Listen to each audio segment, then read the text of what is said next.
everybody! Thanks again for tuning in. It's the one and only Optibotimus coming at you with another video review.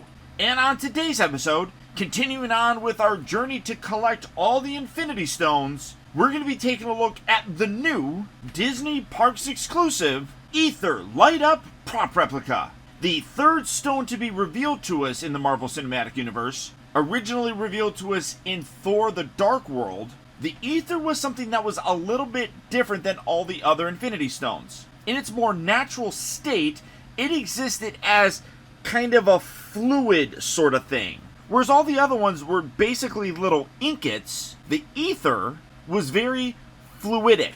For the package, much like the Tesseract and Loki Scepter, you get this really cool container looking thing. You can see in the front it says Aether and then Aether. I guess that's telling you how to say it, I suppose. Because, I mean, like, it's the same. Whatever. Maybe it confuses people. Aether.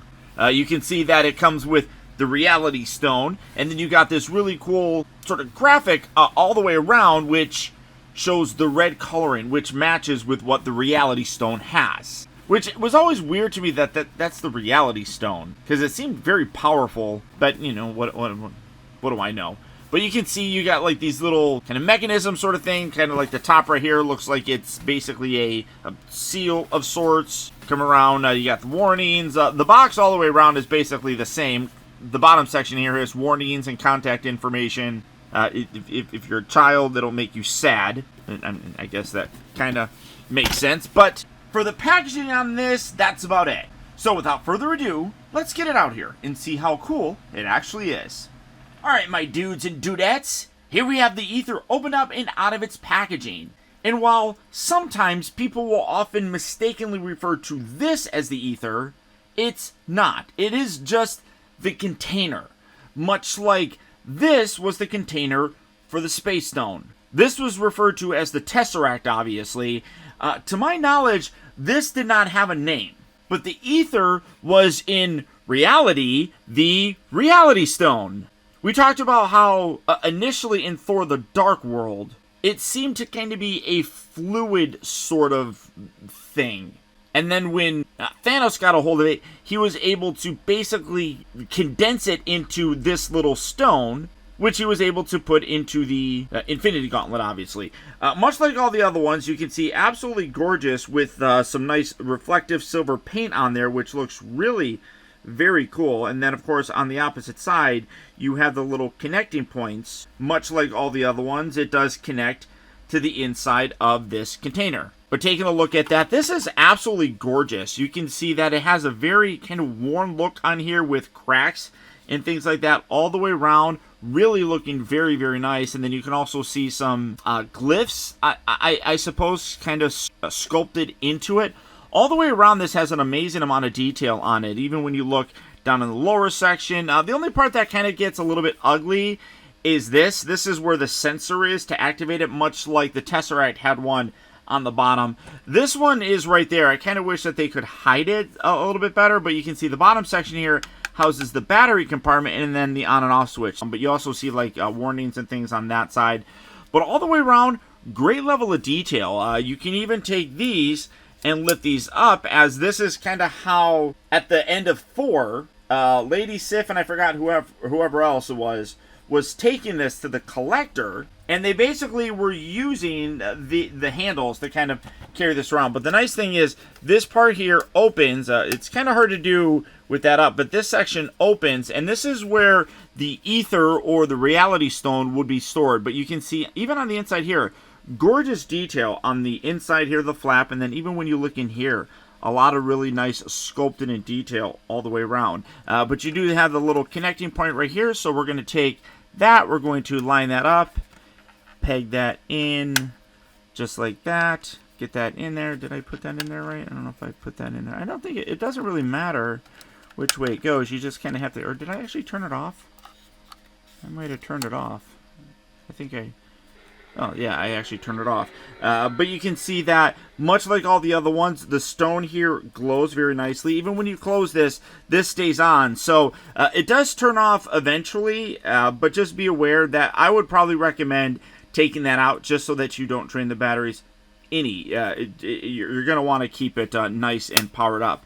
But you have this, and then you come around to that little sensor section.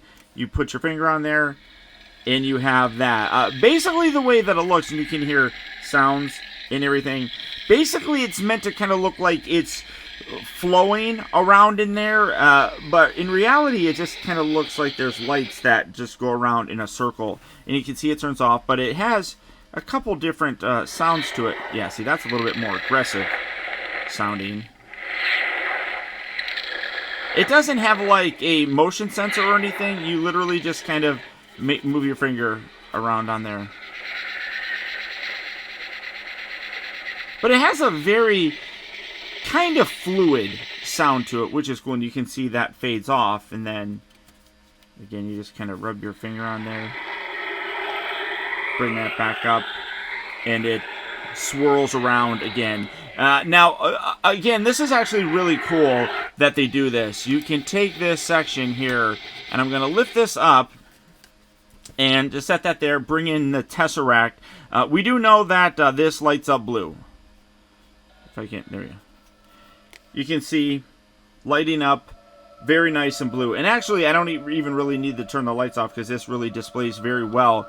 But we're going to take this out. This is the thing that's really cool. All of these stones, and the instructions don't even really show you this, which is kind of unfortunate. But it is kind of cool that you're able to kind of discover it. And hopefully, I'm helping people discover it themselves. But we're going to take the red reality stone. We're going to put this in there like that, lock that in. And you can see that lights up as well, and then the actual stone now makes the Tesseract light up red. So it's cool that whatever the stone is kind of overrides whatever the container actually is. Because, it's not the container that matters, it's the stone. So let's put this blue stone in here. Again, lighting up very nicely there, as you can see. Cool sound. And then, of course, we're going to come around to that little sensor section, and you can see, I mean, you just kind of keep pushing that. It's different sounds and stuff. Instead of the red reality stone powering it, it's now the blue space stone powering it. And if I had Loki's Scepter here, actually, I do. So here, let me take that out. And I like how when you take it out, it immediately stops it.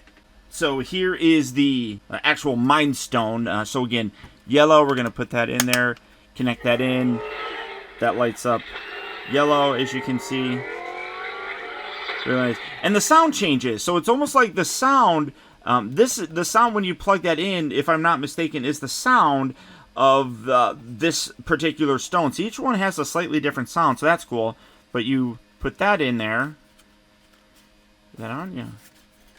There we go. And then it's the same type of sound here. When you activate it, it doesn't change the sounds or anything, but now you have the yellow floating around in there and setting that, pulling that out, and then just taking the actual reality stone out of this. I want to put this in the scepter for you guys, because that has a little bit more of a light up sort of thing. So here we go. We're going to take this, plug that in right there. That should activate that. Oh no, I gotta turn the power switch on. Sorry. Let's see, where's that power switch? Power switch. There we go. So now that will activate that. Really nice. Close that up. And now I'm going to turn the lights off because it will make this actually glow red, so you can see that. So again, you can see the blue glow for the little centerpiece right here, and you can see it pulsates, but you can see that the actual blade here lights up red, which is cool. And I didn't even notice that the lights don't really go towards the top, which that's kind of unfortunate. I never noticed that in original review, but you still have the button tip of it that you can touch and, again, activate that in terms of the red coloring. I love that, though. I mean, that is super cool, and obviously all of them are going to have that kind of interactivity and swappability with the crystals, and I think that's really fantastic. It really is. We will take more of a look at that later on when I get such things like the orb with the Power Stone, the Eye of Agamotto with the Time Stone, and hopefully they make it possible where we can buy the Infinity Gauntlet and get the Soul Stone itself. So again, plugging that in activates the light for that, and now we're back to the red inside there. I absolutely love this. I think that this is really one of my favorite of these so far. It's very simple, but I really like the intricacy of the container here. I think that they did a good job. I'm just knocking over some stuff. Even like when you look at the inside here with this, I love the fact that they really can up the game on the inside here to really make the whole inside section here look like something that obviously Odin would have. I mean, he made it so that this would be kind of a container for the power of the Reality Stone, something that could quite literally alter the reality of the entire universe. I mean, that is really cool, and I'm really absolutely loving this. I think it is probably one of my favorites of them. I really like the Loki Scepter. Tesseract so far is probably the weakest, I think, but still really, really fun nonetheless. So there you go, guys. There's my look at the Aether Light Up Prop Replica, exclusive to Disney Parks and, of course, Shop Disney, which is where I happen to pick mine up. So if you'd like to add it to your collection, as well as the Tesseract, Loki Scepter, the Orb, and I believe the Eye of Agamotto is on pre-order right now, you can get all of them by going to shopdisney.com. And finally, guys, remember that the real trouble with the world is that too many people grow up. Thank you all so much for tuning in and watching, and until next time, I'll talk to you later.